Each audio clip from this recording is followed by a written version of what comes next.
ଟୋକା ଏଇ ତୁ ସବୁବେଳେ କଣ ଗୋଟେ ମୋବାଇଲ ଖେଳୁଛୁ ଗେମ୍ ଖେଳୁଛୁ ପାଠ ଫାଠ ପଢୁଛୁ? ହଁ ପଢୁଛି କ୍ଲାସ ଟପର। ହଁ ଏଇ ଟୋକା ଏଠି କାଇଁ ବଇଛୁ? ଘରକୁ ନ ଯାଇ ପାଠ ସାଠ ନ ପଢି ଏଠି କଣ କରୁଛୁ? ତୁ ବା କହୁଛୁ ପାଠ ପଢୁଛି। ପାଠ ପଢୁଛି ନା ଯାଇକି ଟୋକାଙ୍କ ସାଙ୍ଗରେ ବୁଲିକିନି ଗେମ୍ ଖେଳୁଛି? ଏ ଟୋକା ଇଏ କଣ ସବୁ କହୁଛନ୍ତି ତୁ ପାଠ ପଢୁଛୁ କହୁଛୁ? ଯାଉନୁ ଘରକୁ ତୁ ବୋଉ ଡାକୁଛି। ହଁ ତମେ ଯାଅ ଯାଅ ମୁଁ ଯାଉଛି। ଚାଲ ମାଉସୀ ସେ ଯାଉଛନ୍ତି ହେଲା। ଏ ଟୋକା ପାଠ ଫାଠ ପଢୁନୁ କଣ କହୁଛନ୍ତି?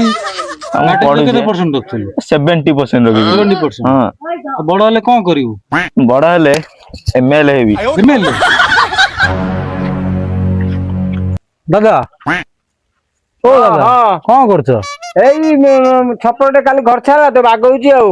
ଓହୋ ଆଉ କେତେ ନେତା ମନ୍ତ୍ରୀ ଗଲେଣି ମୋର ଇନ୍ଦିରା ଆବାସ ଗଣ୍ଡା ହେଇନି ମୁଁ ସେଇଆକୁ ବାଗଉଛି ଆଉ କଣ କରିବି। ଇନ୍ଦିରା ଆବାସ ହେଇନି? କାଇଁ ବା ML ବାବୁ ଗୋଟେ ଇନ୍ଦିରା ଆବାସ ଦେଇଦେଲ।